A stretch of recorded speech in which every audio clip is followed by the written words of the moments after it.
हरे कृष्णा। हरे कृष्णा माता जी। हरे कृष्णा। ओम नमो भगवते वासुदेवाय। ओम नमो भगवते वासुदेवाय। ओम नमो भगवते वासुदेवाय।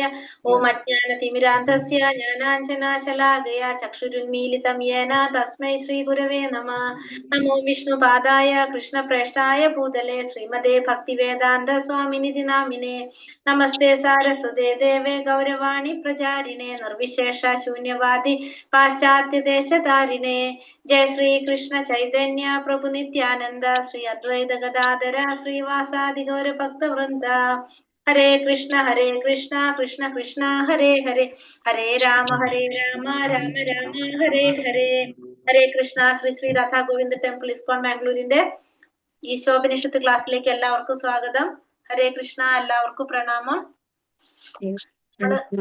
ഹരേ കൃഷ്ണ. നമ്മളിന്ന് മന്ത്രം 17ാമത്തെ മന്ത്രമാണ് അല്ലെ. 17, 18 രണ്ട് മന്ത്രം കൂടി ഉള്ളു നമ്മളെ ഈശോപനിഷത്ത് തീരാണ്. നാമജപം എത്രയായി എല്ലാവരും? 16 റൗണ്ട് എത്താത്തവരോടാണ് ചോദ്യം. ഞാൻ ഇന്ന് 20 ചൊല്ലി, 20 ബാലൻ. ഹരേ കൃഷ്ണ. 16 റൗണ്ട് എത്താത്തവരൊന്ന് പറഞ്ഞേ. ഞാൻ എത്തിയിട്ടില്ല മാതാജി. 12 മാതാജി. വൈകുന്നേരം വിളക്ക് കത്തിക്കുമ്പോ കുറച്ചുകൂടെ ചൊല്ലും. ചിലപ്പോ 4 എണ്ണം ഒക്കെ ചൊല്ലും. എത്താത്തവര് ഒന്ന് ഒത്തുപിടിച്ച് ശ്രമിച്ചോ. കാരണം ഇനി നമുക്ക് ഭക്തിരസാമൃത സിന്ധു തുടങ്ങാൻ പോകാം നമ്മള്. അപ്പൊ നമുക്ക് ഇവിടെ പ്രഭുവിന് വയ്യാത്തോണ്ട് ഇങ്ങനെ ചെല്ലാൻ പറ്റുന്നില്ല. കുറച്ച് ശ്വാസം മുട്ടലൊക്കെ ഉള്ളതുകൊണ്ടേ മാതാജി കുറച്ച് വല്ലാത്ത ക്ഷീണമായതുകൊണ്ട് പിന്നെ ഞാൻ കുറച്ച് ചൊല്ലും. പുള്ളിയുടെ ആരോഗ്യത്തിന് വേണ്ടി ഞാൻ ചൊല്ലുന്നു. 16 എത്തുണ്ടല്ലോ. 16 എത്താത്തവരോടാണ് ചോദ്യം. കാരണം പതുക്കെ അത് കയറ്റാൻ നോക്കണം. നമ്മൾ സമയം ഏതെങ്കിലും ഒരു സമയം നോക്കിയിട്ട് നിങ്ങൾക്ക് പറ്റുന്ന സമയം നാമം ജപിക്കാനായിട്ട് എടുത്തിട്ട് 16 ഒട്ടും സമയമില്ലാത്തതാണെങ്കിൽ നമുക്ക് അങ്ങനെ ഒക്കെ അല്ല, നമുക്ക് ഉണ്ടാക്കാൻ പറ്റുന്നവരാണെങ്കിൽ നമുക്കൊന്ന് ശ്രമിച്ചു നോക്കാം. നാമം ജപിക്കാനായിട്ട് ശ്രമിക്കാം.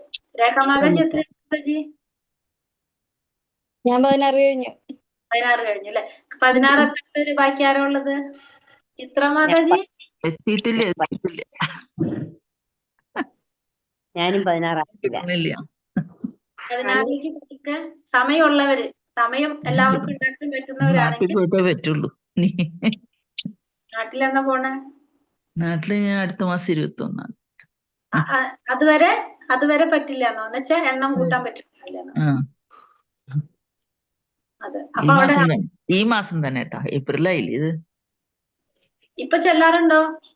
കുറച്ചൊക്കെ ചെല്ലും, അത്രയൊന്നും ഇല്ല. പക്ഷെ ഇവിടെ കുട്ടികളൊക്കെ ഉള്ളതല്ലേ, ചെറിയ കുട്ടികളുണ്ട്, അതുകൊണ്ട് പറ്റില്ല എനിക്ക്. മാതാജി, ഞാന് ഈ യാത്രയിൽ പെട്ടതിന് ശേഷം എന്റെ തല കംപ്ലീറ്റ് ഇടില്ല, ഉൾട്ടയാണ്. അതിലൊന്നിലേക്ക് കൊണ്ടുവരണമെങ്കിൽ വലിയ പണിയായി. യാത്രയില് ശരിക്കും ജപിക്കാൻ പറ്റുമായിരുന്നു മാല. കൊറേ ആൾക്കാരെ കൂടിയാകുമ്പോ എല്ലാരും ഒരുപോലത്തെ ആൾക്കാരല്ലല്ലോ മാതാജി. അവരെ ജപിക്കണം. ഇസ്കോൺ ടെമ്പിളില് അവിടെ റൂം തരുമോ? അങ്ങോട്ട് വന്നോട്ടെ, തിരുനാമത്തിന് കൂടെ വന്നോട്ടെ. നാമജപം ചെയ്യണം കേട്ടോ. നാമം ജപിക്കുമ്പോഴാണ് കുറച്ചും കൂടി നമുക്കൊരു ഉഷാറാവത്തില്ല നാമജപം കൂട്ടുമ്പോ. കാരണം ഇനി അടുത്തത് ഭക്തിയല്ല, നമ്മളെ പുസ്തകത്തിന്റെ ഏറ്റവും അമൃതായിട്ടുള്ള ഒരു പുസ്തകമാണ് നമ്മൾ ഇനി അടുത്ത് പഠിക്കാനുള്ളത്, ഭക്തിരസാമൃതം. അത് നമുക്കല്ലെങ്കിൽ ഒന്നും മനസ്സിലാക്കാൻ പറ്റില്ല. അതാണ് നമ്മുടെ പ്രശ്നം. ഒന്നാമത് അതിന്റെ പുസ്തകം നമുക്ക് കിട്ടിയില്ലായിരുന്നു. അവിടെ ഇല്ല, ഇസ്കോൺ ബാംഗ്ലൂരിൽ ഇല്ല, അത് തീർന്നിരിക്കും. ആ ബുക്ക് കിട്ടാനില്ല. പക്ഷെ ഇവിടെ ഉണ്ട്, ഗുരുവായൂരുണ്ട്. അത് ഇവിടെ നമ്മളവിടെ നാട്ടിൽ ചെന്നിട്ട് വാങ്ങിയാ മതി. അപ്പോഴേക്കും ക്ലാസ് കുഴപ്പമില്ല എനിക്ക്. മാതാജി, ഞാൻ ഉജ്ജയിനിലെ ഇസ്കോണിൽ പോയിന്ന് പറഞ്ഞല്ലോ ഒന്ന്. എന്തൊരു ഭക്തിയാണ് അവിടെ അറിയോ? അയ്യോ, കരഞ്ഞു പോവാ വൈകുന്നേരത്തെ പ്രാർത്ഥനയും. അവിടെ കൊണ്ടുപോയത് ഇതൊക്കെ കാണിക്കാൻ വേണ്ടിട്ടായിരിക്കും. ഞാൻ ബാംഗ്ലൂർ പോയ സ്ഥലമായിട്ട് പോവാറുണ്ട്. ഇത് ഞാൻ ആദ്യമായിട്ടാ ഉജ്ജയിനിക്ക് പോയത്. അപ്പൊ മനസ്സിലായില്ലേ അങ്ങനെയൊക്കെയാണ് ഭക്തന്മാരെന്നുള്ളത്? കണ്ടല്ലോ. അപ്പൊ നമ്മള് അങ്ങനത്തെ ഭക്തന്മാരെ നമ്മള് നോക്കാം. ഹരേ കൃഷ്ണ. അപ്പൊ നമ്മളിന്ന് 17ാമത്തെ മന്ത്രം, 17ഉം 18ഉം മന്ത്രം എന്താണ്? പ്രാർത്ഥനയാണ് അല്ലെ. നമ്മൾ പറഞ്ഞു പ്രാർത്ഥനയാണ്. എന്താണ് പ്രാർത്ഥന? മരണസമയത്തുള്ള പ്രാർത്ഥന. നമ്മുടെ മരണസമയത്തുള്ള പ്രാർത്ഥനയാണിത്. എങ്ങനെയാണ് പ്രാർത്ഥിക്കുന്നത്? നമ്മൾ ചെയ്ത കൃത്യങ്ങളൊക്കെ ഭഗവാൻ ഓർക്കാൻ വേണ്ടിയിട്ടുള്ള പ്രാർത്ഥനയാണ്. നമ്മൾ എന്തൊക്കെ കൃത്യങ്ങളാണോ ഭഗവാന് വേണ്ടി ചെയ്തിട്ടുള്ളത് അതൊക്കെ ഓർക്കണേന്ന് ഭഗവാനോട് പ്രാർത്ഥിക്കുന്നതാണ് എന്ത്? ഈ 17ാമത്തെ മന്ത്രം. അപ്പൊ നമുക്ക് ഈ മരണശേഷം നമ്മൾ ഉണ്ട് എന്നുള്ളതിനൊരു തെളിവാണ് നമുക്ക് ഈ മന്ത്രങ്ങൾ. അതായത് നമ്മൾ ചെയ്ത കാര്യങ്ങൾ ഓർത്താലല്ല നമുക്കിനി ബാക്കിയുള്ളത് എന്താണെന്നുള്ളത് പറയുള്ളൂ. അപ്പൊ നമുക്ക് എന്ത് മനസ്സിലാക്കാം? നമ്മളെ ജന്മം എന്ന് തീരുന്നില്ല, ഇവിടെ ആത്മാവിന് മരണമില്ല എന്നുള്ളത് ഒന്നും കൂടി മനസ്സിലാക്കാവുന്ന, ശരീരം മാത്രമേ നശിക്കുന്നുള്ളൂ എന്നുള്ളത് മനസ്സിലാക്കാൻ സാധിക്കും. അതാണ് ഈ 17ാമത്തെ മന്ത്രത്തിൽ പറയുന്നത്. നമ്മളെ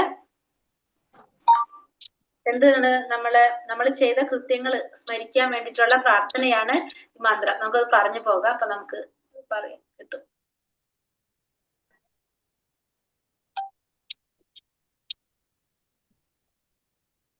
മന്ത്രം 17. ഓം നമോ ഭഗവതേ വാസുദേവായ.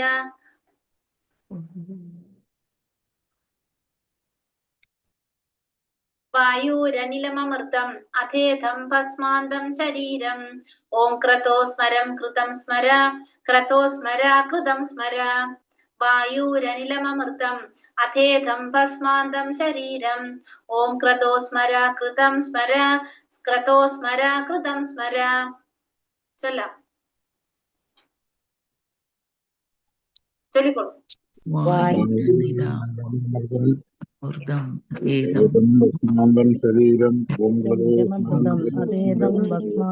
ശരീരം.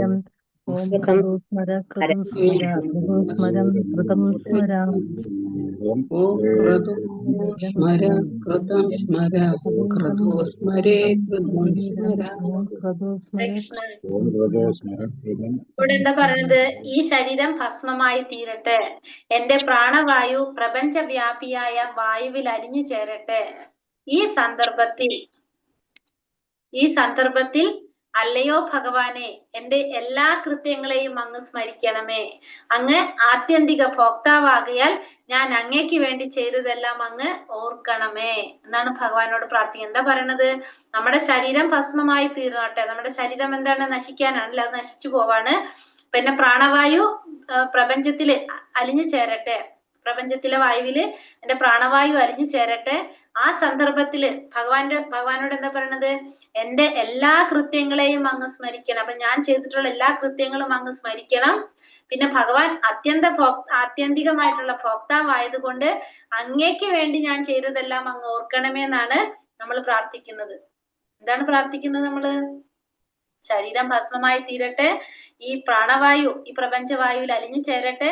ഈ സന്ദർഭത്തില് ഞാൻ അങ്ങേക്ക് വേണ്ടി എന്തെല്ലാമാണോ ചെയ്തിട്ടുള്ളത് ആ കൃത്യങ്ങളെല്ലാം അങ്ങ് ഓർക്കണം. അങ്ങ് ആരാണ്? പരമമായ ആത്യന്തികമായ ഭോക്താവാണ്. അതുകൊണ്ട് അങ്ങേക്ക് വേണ്ടി ഞാൻ ചെയ്തത് മുഴുവനും അങ്ങ് ഓർക്കണമെന്നാണ് നമ്മൾ പ്രാർത്ഥിക്കുന്നത്. മനസ്സിലായോ? ഹരേ കൃഷ്ണ. മനസ്സിലായില്ല നമുക്ക്? അപ്പൊ പ്രാർത്ഥനയാണ്. ഏത് സമയത്തുള്ള പ്രാർത്ഥനയാണ്? മരണസമയത്ത്.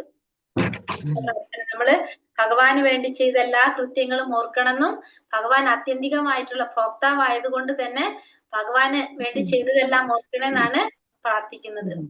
വിവർത്തനം. ഈ ഭൗതിക ശരീരം ഒരു വസ്ത്രം മാത്രമാണ്. ശരീരം നശിക്കുന്നതോടുകൂടി ഒരു ജീവി പൂർണ്ണമായും നശിക്കുന്നില്ല, വ്യക്തിത്വവും നശിക്കുന്നില്ല എന്ന് ഭഗവത്ഗീത 2-ാം അധ്യായം 20-ാം ശ്ലോകത്തിൽ പറയുന്നു. അപ്പൊ നമ്മൾ ഈ ശരീരം എന്ന് പറഞ്ഞത് ഒരു വസ്ത്രമാണ്. ശരീരം നശിക്കുന്നു, പക്ഷെ എന്ത് സാധിക്കുന്നില്ല? ആ ജീവി പൂർണ്ണമായിട്ടും നശിക്കുന്നില്ല, അതിന്റെ വ്യക്തിത്വം നശിക്കുന്നില്ല എന്ന് ഭഗവത്ഗീതയിൽ പറയുന്നുണ്ട്. ഒരു ജീവിയുടെ വ്യക്തിത്വം നിർഗുണമോ അരൂപമോ അല്ല, മറിച്ച് ഭൗതിക ശരീരത്തിന് കൃത്യമായ രൂപമില്ല, പക്ഷെ നാശമില്ലാത്ത ജീവന്റെ ആവശ്യമനുസരിച്ച് രൂപം കൊള്ളുന്നു. അപ്പൊ ഭൗതിക ശരീരം ഒരു ജീവിയുടെ വ്യക്തിത്വം എങ്ങനെയല്ല? രൂപമില്ലാത്തതോ ഗുണമില്ലാത്തതോ അല്ല. പക്ഷെ എന്താണ്?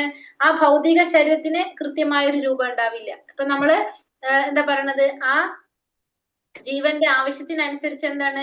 ഒരു രൂപം കൈക്കൊള്ളാണ് ചെയ്യണത്. ഇപ്പൊ ഒരു ജീവാത്മാവിന്റെ ആവശ്യത്തിനനുസരിച്ച് ഒരു രൂപം കൈക്കൊള്ളാണ് ചെയ്യുന്നത്. ഒരു മനുഷ്യന്റെ രൂപം എടുക്കാം, മൃഗത്തിന്റെ രൂപമോ സസ്യത്തിന്റെ പക്ഷിയുടെ ഏതിന്റെ രൂപം എടുക്കുന്നത് എന്താണ്? ആ ജീവാത്മാവിന്റെ ആവശ്യത്തിനനുസരിച്ചാണ് ആ രൂപം കൈക്കൊള്ളുന്നത്.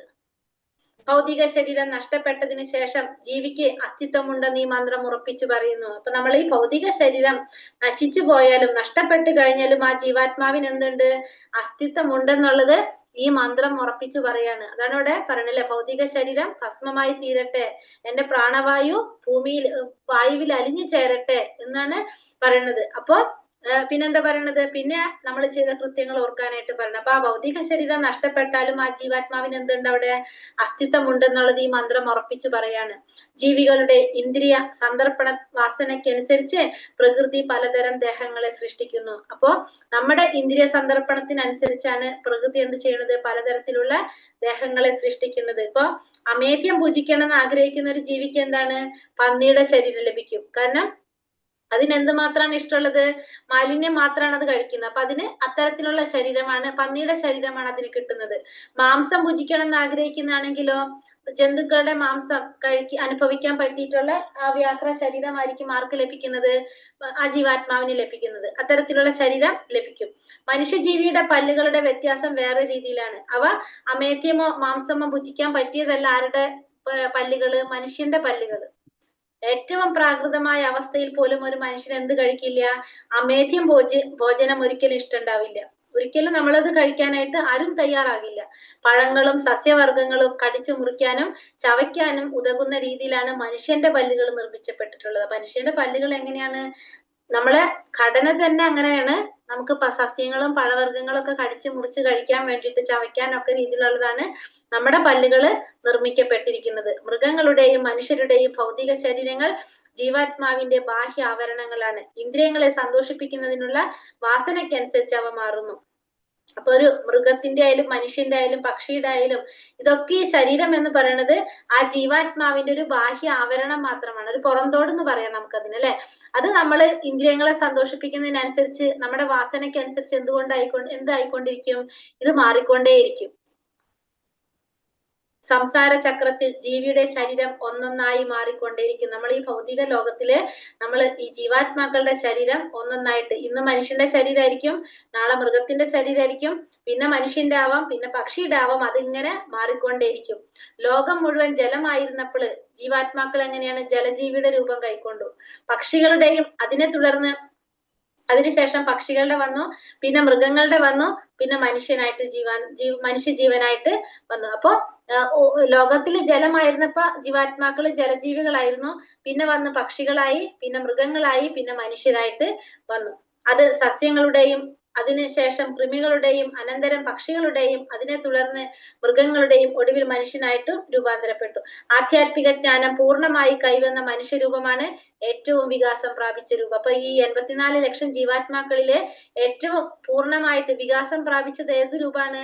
മനുഷ്യനാണ് ഏറ്റവും വികാസം പ്രാപിച്ച രൂപം. ഒരു ജീവി തന്റെ ഭൗതിക ശരീരം ഇന്നല്ലെങ്കിൽ നാളെ ഉപേക്ഷിക്കുന്നു, അത് ദഹിച്ച് ചാമ്പലായി തീരുന്നു. അപ്പോ ഒരു മനുഷ്യന്റെ ശരീരം എന്ന് പറയുന്നത് എങ്ങനെയാണ്? അത് നമ്മള് ഈ ഭൗതിക പ്രപഞ്ചത്തിൽ ഉപേക്ഷിക്കാനുള്ളതാണ്. ഉപേക്ഷിച്ച് അതെന്ത് സംഭവിക്കും? അതിന് അത് ദഹിച്ച് ഇല്ലാതായിട്ട് മാറാണ് ചെയ്യുന്നത്. ചാമ്പലായിട്ട് ഉപേക്ഷിച്ചു, അത് ദഹിച്ച് ചാമ്പലായി തീരുന്നു. അത് ചാമ്പലായിട്ട് മാറുകയും ചെയ്യും. അതിലെ പ്രാണവായു അനശ്വരമായി പ്രപഞ്ചവായുവിൽ ലയിക്കുന്നു. അപ്പൊ അതിലെ പ്രാണവായു എന്താണ്?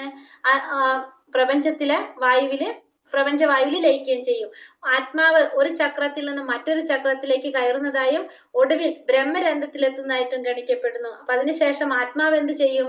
ഒരു ചക്രത്തിൽ നിന്ന് മറ്റൊരു ചക്രത്തിലേക്ക് കടക്കുന്നതായിട്ടും അതിനുശേഷം അത് ബ്രഹ്മരന്ധ്രത്തിലെത്തുന്നതായിട്ടും ഗണിക്കപ്പെടുന്നു. അപ്പൊ ഈ ബ്രഹ്മരന്ധ്രം എന്ന് പറയുന്നത് അതെന്താണ് പറയുന്നത് വെച്ചാല്, ബ്രഹ്മരന്ധ്രം എന്ന് വെച്ചിട്ടുണ്ടെങ്കിൽ നമ്മുടെ തലയുടെ മുകളില് ഏറ്റവും മുകളിൽ നെറുകയില്, അതായത് ജനിക്കുന്ന സമയത്ത് കുട്ടിയായിരിക്കുമ്പോ ഏറ്റവും മൃദുവായിട്ട് കാണുന്ന ഒരു ഭാഗമാണത്. അതിനാണ് എന്ത് പറയുന്നത്?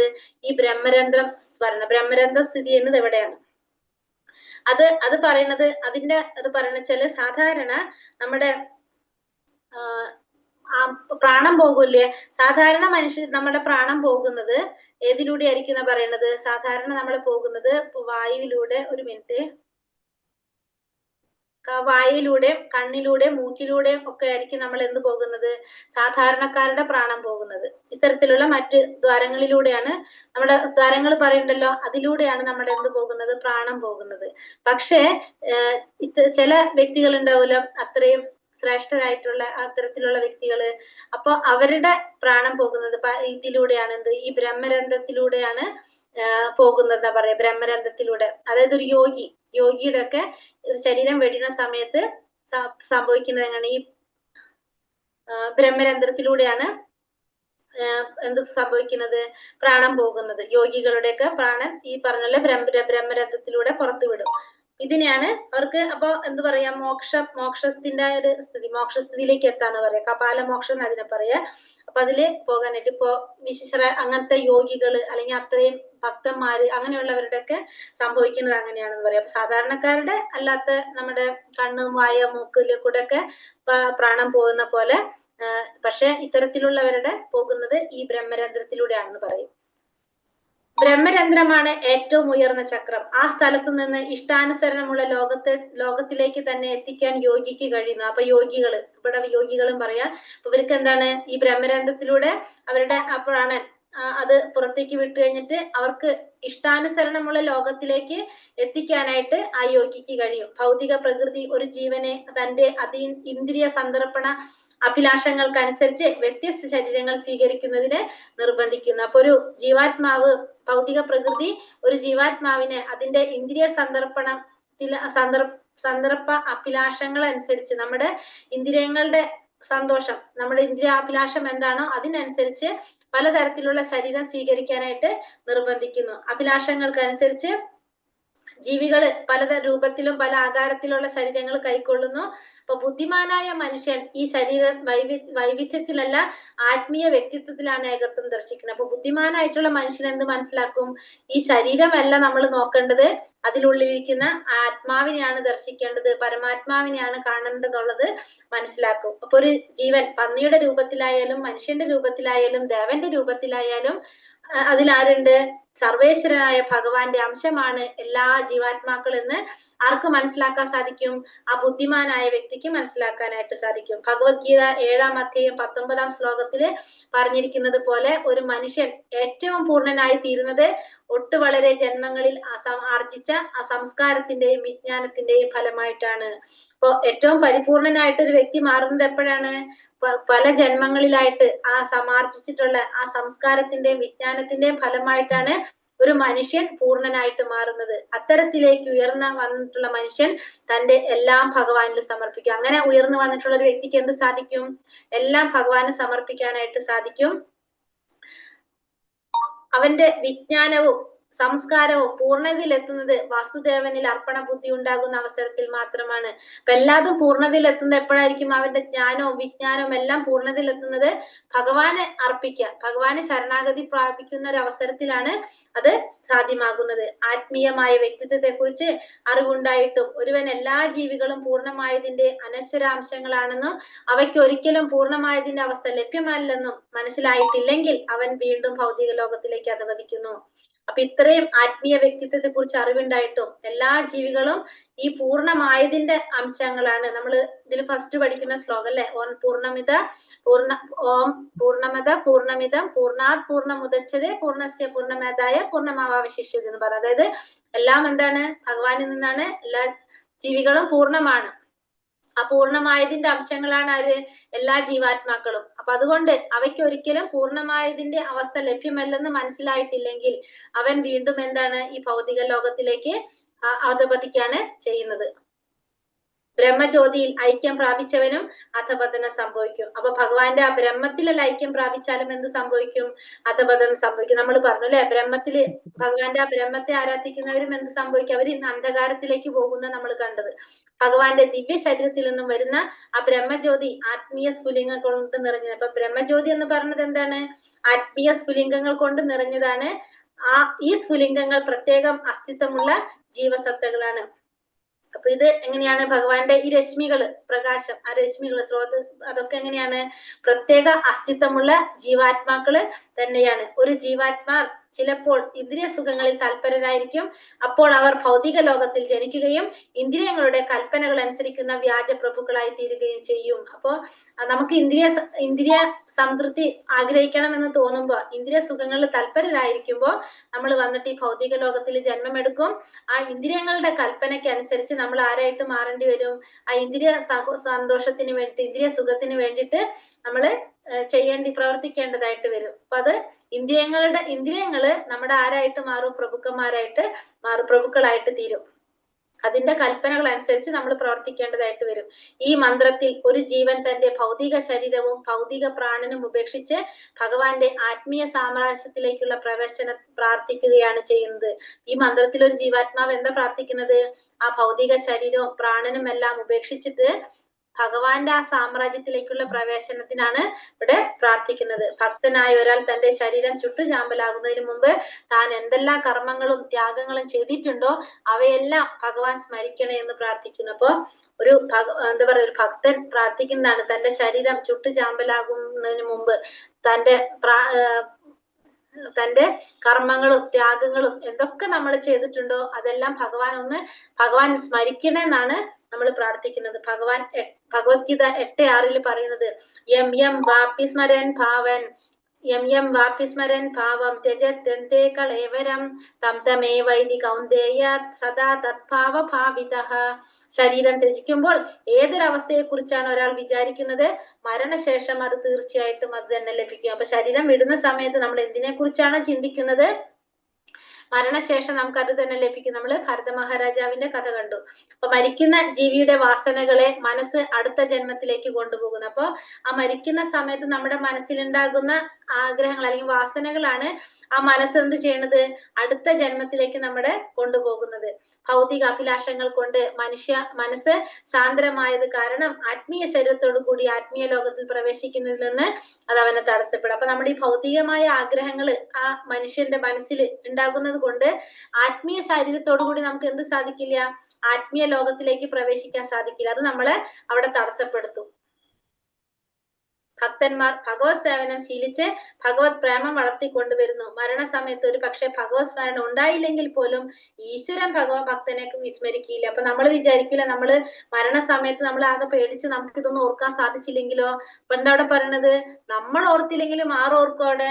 ഭഗവാൻ ഓർക്കും. ഭഗവാന്റെ സ്മരണ നമുക്ക് ആ സമയത്ത് ഉണ്ടായില്ലെങ്കിൽ പോലും ഭഗവാൻ ആ ഭക്തനെ കൈവിടില്ല എന്ന് പറയുന്നത്, വിസ്മരിക്കില്ല. ഭക്തി വിനോദ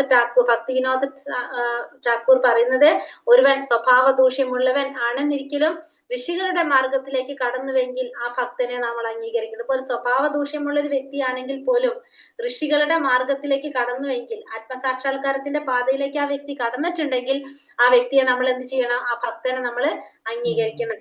ജീവാത്മാവിന് 2 തരം പ്രവർത്തനങ്ങളുണ്ട്. ഒന്ന് ആത്മാജ്ഞാനത്തിന് വേണ്ടിയും 2 ശരീരപരിപാലനത്തിന് വേണ്ടി. ഭഗവത് ഭജനപരങ്ങളായിട്ടുള്ള പ്രവർത്തനങ്ങൾക്ക് ആക്കം കൂടുന്തോറും ശരീര പരിരക്ഷണങ്ങളായ പ്രവർത്തനങ്ങളുടെ അനുപാതം കുറഞ്ഞുകൊണ്ടിരിക്കും. ഇപ്പൊ ആത്മജ്ഞാനത്തിന്റെ പ്രവർത്തികൾക്ക് വേണ്ടിയിട്ടുള്ള എത്രത്തോളം നമ്മൾ അതിൽ ആസക്തരാകുന്നു, എത്രത്തോളം നമ്മുടെ പ്രവർത്തികൾ അതിലേക്ക് കൂടിക്കൊണ്ടിരിക്കുമോ അത്രത്തോളം നമ്മുടെ ശരീരപാലനത്തിനുള്ള നമ്മുടെ ആഗ്രഹങ്ങൾ കുറഞ്ഞുകൊണ്ടേയിരിക്കും. അതിലുള്ള ആസക്തി കുറയും. ഇവിടെ ആസക്തി കൂടുമ്പോൾ ഒരു നിലയിൽ എത്തുന്നത് വരെ ഇടയ്ക്കിടയ്ക്ക് അയാളിൽ ലൗകികത പ്രത്യക്ഷപ്പെടുന്നത് സ്വാഭാവികമാണ്. അപ്പൊ ഒരു നിലയിൽ എത്തുന്നവരെ നമുക്ക് എന്ത് സംഭവിച്ചുകൊണ്ടിരിക്കും, ആ ലൗകികത പ്രത്യക്ഷപ്പെട്ടുകൊണ്ടിരിക്കും ഇടയ്ക്കിടയ്ക്ക്. അത് നമുക്ക് പെട്ടെന്ന് അത് നിർത്താനായിട്ട് സാധിക്കില്ല. അത് സ്വാഭാവികമായിട്ട് ഉണ്ടാകുന്നതാണ്. ഈ ലൗകികത അനന്തമായി തുടർന്നു പോകാൻ സാധ്യതയില്ല. കാരണം ഭഗവാന്റെ കാരുണ്യ നിമിത്തം അത്തരം അപൂർണകൾ താമസിയാതില്ലാതെ. പക്ഷെ ഇതെന്തുണ്ടാവില്ല, കുറെ നാള് പോകില്ല. കാരണം ഭഗവാന്റെ കാരുണ്യം കൊണ്ട് എന്ത് സംഭവിക്കും, അത് ഇല്ലാതാകും, തന്നെത്താനെ അത് ഇല്ലാതാകും.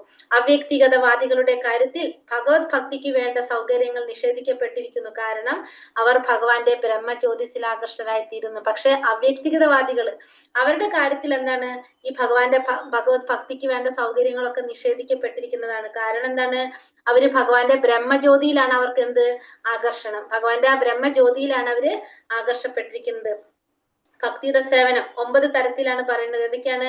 ശ്രവണം, കീർത്തനം, സ്മരണം, പാദസേവനം, അർച്ചനം, വന്ദനം, ദാസ്യം, സാഖ്യം, ആത്മനിവേദനം. ഇതൊക്കെയാണ് എന്ത്, ഈ 9 വിധത്തിലുള്ള ഭക്തിയുടെ സേവനം പറയുന്നത്. ശ്രവണം, കീർത്തനം, വിഷ്ണു സ്മരണം, പിന്നെ പാദസേവനം, അർച്ചനം, വന്ദനം, ദാസ്യ, സാഖ്യം, ആത്മനിവേദനം. ഒന്നുകിൽ നമുക്ക് ഇത് 9 ഒരുമിച്ച് ചെയ്യാം, അല്ലെങ്കിൽ ഇത് ഓരോന്നായിട്ട് ചെയ്യാം. നമ്മളിത് പറഞ്ഞിട്ടുള്ളതാണ് അല്ലെ. ഇത് ഒന്നിച്ചോ ഓരോന്നായോ സ്വീകരിച്ച് ഭക്തന് ഭഗവാനുമായിട്ട് നിത്യസമ്പർക്കം പുലർത്താം. അങ്ങനെ മരണസമയത്ത് ഈശ്വരനെ സ്മരിക്കുവാൻ ഭക്തന് എളുപ്പം സാധ്യമാകും. ഇതിൽ ഓരോന്ന് സ്വീകരിച്ച് താഴെ പറയുന്ന ഭക്തന്മാർ പരിപൂർണതയിലെത്താൻ സാധിച്ചിട്ടുണ്ട്. നമുക്കറിയാവുന്ന കാര്യങ്ങളാണിത്. ഭാഗവതത്തിലെ വിശിഷ്ട വ്യക്തിത്വമായിട്ടുള്ള പരീക്ഷിത് മഹാരാജാവ് ശ്രവണത്തിലൂടെ ജന്മസാഫല്യം നേടി. ഭാഗവതം ഉപദേശിച്ചു കൊടുത്ത ശുകദേവ ഗോസ്വാമി കീർത്തനത്തിലൂടെ ലക്ഷ്യത്തിലേക്ക് എത്തി. വന്ദനം വഴി അക്രൂരനും ഉദിഷ്ടമായ ശ്രേയസ് സമ്പാദിച്ചു. പ്രഹ്ലാദൻ സ്മരണത്തിലൂടെയാണ് അഭിഷ്ടം നേടാനായിട്ട്, സാക്ഷാത്കാരം നേടാൻ സാധിച്ചത്. അർച്ചനം വഴി പൃഥു മഹാരാജാവും പാദസേവനം കൊണ്ട് ലക്ഷ്മി ദേവിക്കും സാധിച്ചു. ദാസ്യത്തിലൂടെ ഹനുമാൻ സ്വാമിയും സാഖ്യത്തിലൂടെ അർജുനനും ആത്മനിവേദനം വഴി മഹാബലിയും അഭിഷ്ട ഫലങ്ങള് നേടി എന്നാണ് പറയുന്നത്. അപ്പൊ അതുകൊണ്ട് പരീക്ഷിത് മഹാരാജാവിന്റെ മുഖ്യമായ ഒരു ചോദ്യം ഇതായിരുന്നു ഭാഗവതത്തിലെ, ഒരു മനുഷ്യൻ തന്റെ മരണകാലത്ത് അനുഷ്ഠിക്കേണ്ട കൃത്യം എന്താണ്? ഇപ്പൊ ശുകദേവ ഗോസ്വാമി പറഞ്ഞ ഉത്തരം എന്താണ്? തസ്മാത് ഭാരത സർവാത്മാ ഭഗവാനീശ്വരോഹരി ശ്രോതവ്യ കീർത്തിതവ്യശ്ച സ്മർത്തവ്യശ്ചാ ഭയം. എന്താ ചെയ്യേണ്ടത്? എല്ലാ വ്യാകുലകളിൽ നിന്നും മോചനം ലഭിക്കാൻ ആഗ്രഹിക്കുന്ന ഒരു മനുഷ്യൻ എപ്പോഴും എന്ത് ചെയ്യണം? ഭഗവാന്റെ സർവേശ്വരനും പാപഹരനും സർവ്വജീവികളുടെയും അന്തരാത്മാവുമായിട്ടുള്ള ഭഗവാന്റെ കഥകൾ കേൾക്കുക, കീർത്തിക്കുക, സ്മരിക്കുക. എന്ത് ചെയ്യണം പറഞ്ഞത്? ഭഗവാന്റെ കഥകൾ കേൾക്കണം, കീർത്തനം ചെയ്യണം, സ്മരിക്കണം. കേൾക്കുക, കീർത്തിക്കുക, സ്മരിക്കുക. ഇത് ചെയ്യണം എന്നാണ് ശുകദേവ ഗോസ്വാമി പരീക്ഷിത് മഹാരാജാവിനോട് പറയുന്നത്. ഇന്നത്തെ മനുഷ്യ സമൂഹം പൊതുവെ രാത്രികാലങ്ങളിൽ നിദ്രയെയും നാരിയെയും സേവിക്കുന്നതിലും പകൽ സമയങ്ങളിൽ സംരക്ഷണത്തിന് വേണ്ടി കഴിയുന്നിടത്തോളം ധനം സമ്പാദിക്കുന്നതിലും വ്യാപൃതരായിരിക്കുന്നവരാണ് ഇന്നത്തെ ഒരു സമൂഹം. ഭഗവാനെ കുറിച്ച് അറിയുന്നതിനോ സംസാരിക്കുന്നതിനോ പോലും മനുഷ്യർക്ക് സമയം കിട്ടുന്നില്ല. അപ്പൊ ആർക്കും എന്തില്ല? സമയമില്ല. നമ്മൾ എല്ലാവരും പ്രശ്നം തന്നെയാണല്ലത്. ഉപനിഷത്തുകൾ, വേദാന്ത സൂത്രങ്ങൾ, ഭഗവത്ഗീത, ഭാഗവതം എന്നീ വേദങ്ങളിലെല്ലാം ഭഗവാൻ എല്ലാത്തിലും വെച്ച്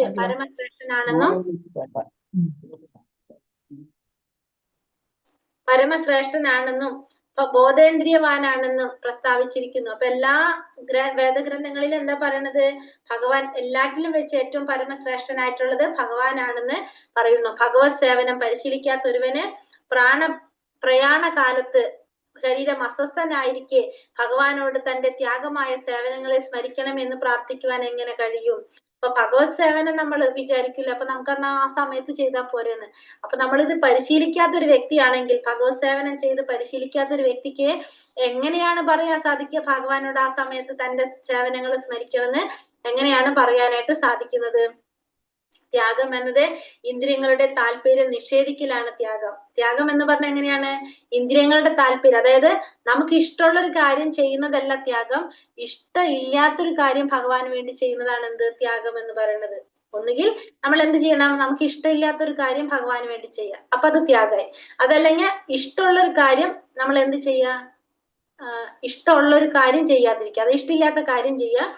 അങ്ങനെ അതാണ് എന്ത് പറയുന്നത്? നമുക്ക് നമ്മുടെ ഇഷ്ടത്തിനനുസരിച്ച് ചെയ്ത് അവിടെ എന്ത് വരില്ല? അവിടെ ത്യാഗം വരുന്നില്ല. അത് നമുക്ക് ഇഷ്ടമില്ലാത്തൊരു കാര്യം ചെയ്യുമ്പോഴാണ് അവിടെ എന്ത് വരുന്നത്? ത്യാഗം ചെയ്ത്. അല്ലെങ്കിൽ ഇഷ്ടമുള്ളൊരു കാര്യം ചെയ്യാതിരിക്കുമ്പോൾ, നമുക്ക് ഇഷ്ടമുള്ളൊരു കാര്യം ചെയ്യാതിരിക്കുക, അതല്ലെങ്കിൽ ഇഷ്ടമില്ലാത്തൊരു കാര്യം ചെയ്യുക, അപ്പോഴാണ് അവിടെ എന്ത് സംഭവിക്കുന്നത്? ഭഗവാൻ ത്യാഗം നടക്കുന്നത്. ഈ വിദ്യ അവൻ പഠിക്കുന്നത് ജീവിച്ചിരിക്കുമ്പോൾ തന്റെ ഇന്ദ്രിയങ്ങളെ ഭഗവത് ഉപാസനയ്ക്കായി വിനിയോഗിച്ചുകൊണ്ടാണ്. അപ്പൊ നമ്മൾ ഇത് എങ്ങനെയാ പഠിക്കേണ്ടത്? നമ്മുടെ ഇന്ദ്രിയങ്ങളെ ഭഗവാന്റെ ഉപാസനയ്ക്കായിട്ട് വിനിയോഗിച്ചുകൊണ്ട് നമുക്കത് പഠിക്കാം. ജീവിതത്തിൽ അനുഷ്ഠിക്കപ്പെടുന്ന പരിശീലനത്തിന്റെ ഫലങ്ങൾ മൃത്യു മുഹൂർത്തത്തിൽ അവന് പ്രയോജനപ്പെടുത്താൻ സാധിക്കും. അപ്പൊ നമ്മൾ അങ്ങനെ പരിശീലിച്ച് അനുഷ്ഠിച്ചു പോയി കഴിഞ്ഞാൽ അത് നമുക്ക് ഏത് സമയത്ത് ഉപയോഗപ്പെടും? മരണസമയത്ത് നമുക്കത് പ്രയോജനപ്പെടുത്താനായിട്ട് സാധിക്കും. ഹരേ കൃഷ്ണ കൃഷ്ണ കൃഷ്ണ ഹരേ ഹരേ, ഹരേ രാമ രാമ രാമ ഹരേ ഹരേ. ഭയങ്കര ഒരു കാര്യം പറഞ്ഞിട്ട് നിർത്തിയത് അല്ലെ. നമ്മൾ ഇതൊക്കെ ചെയ്തു കഴിഞ്ഞാൽ നമുക്ക് ഇതൊക്കെ ഏത് സമയത്ത് ഉപയോഗപ്പെടുത്താന്ന് പറയുന്നത്? മരണസമയത്ത് ഉപയോഗപ്പെടുത്താൻ സാധിക്കുന്ന പറയുന്നത്. ഹരേ കൃഷ്ണ. ഇത് ഭയങ്കര ഒരു മന്ത്രാണിത്. ശരിക്കും നമുക്ക് ഭയങ്കര ഒരു ഉള്ളിൽ ടെൻഷൻ ഉണ്ടാക്കുന്ന ഒരു മന്ത്രം ഇത് ശരിക്കും. ക്വസ്റ്റ്യൻ ആൻസർ ഉണ്ടാവില്ല നമ്മളെ? ഉണ്ട്.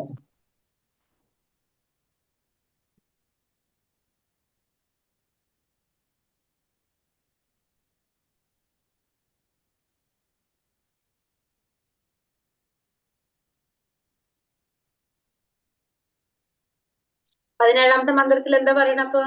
എന്ത് പ്രാർത്ഥനയാ? മരണസമയത്തെ പ്രാർത്ഥന. ഭഗവാനെ ഭഗവാനെ എങ്ങനെ സ്മരിക്കണം? ചെയ്ത കാര്യങ്ങളെല്ലാം ഓർമ്മ വരുന്നു. എന്താ പ്രാർത്ഥിക്കുന്ന മരണസമയത്ത്? ഈ ഭഗവാനെ വേണ്ടി ശരീരം നമ്മള് ശരീരം ശരീരം ഭസ്മമായി തീർന്നോട്ടെ, എന്റെ പ്രാണവായു പ്രപഞ്ചവായുവിൽ അലിഞ്ഞു ചേർന്നിട്ട് ഞാൻ ചെയ്ത കൃത്യങ്ങളൊക്കെ ഓർക്കണേ അല്ലെ? ഭഗവാന് വേണ്ടി ചെയ്ത കൃത്യങ്ങൾ ഓർക്കണേ. 20ാമത്തെ ശ്ലോകത്തിൽ എന്താ പറയണേ? 2ാമത്തെ അധ്യായത്തില്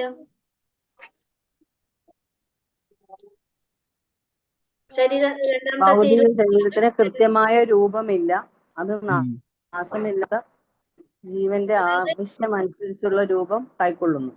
അതായത് ശരീരത്തിന് നമുക്ക് കൃത്യമായ ഒരു രൂപം പറയാൻ സാധിക്കില്ല അല്ലെ? അതിന്റെ ആവശ്യത്തിനനുസരിച്ച് രൂപം കൈക്കൊള്ളാണ് ചെയ്യുന്നത്. ഭക്തി സേവനത്തിന്റെ 9 പ്രക്രിയകൾ ഏതൊക്കെയാണ്?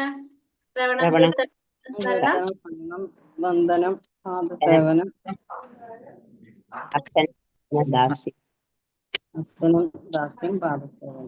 ശ്രവണം, കീർത്തനം, സ്മരണം, പാദസേവനം, അർച്ചനം, വന്ദനം, ദാസ്യം, സഖ്യം, ആത്മനിവേദനം. 8:6 എന്താ പറയണത്? 6ാമത്തെ ശ്ലോകത്തിൽ എന്താ പറയണേ? ഏതവസ്ഥയിലാണോ ചിന്തിക്കുന്നത് അത് അടുത്ത ജന്മത്തിൽ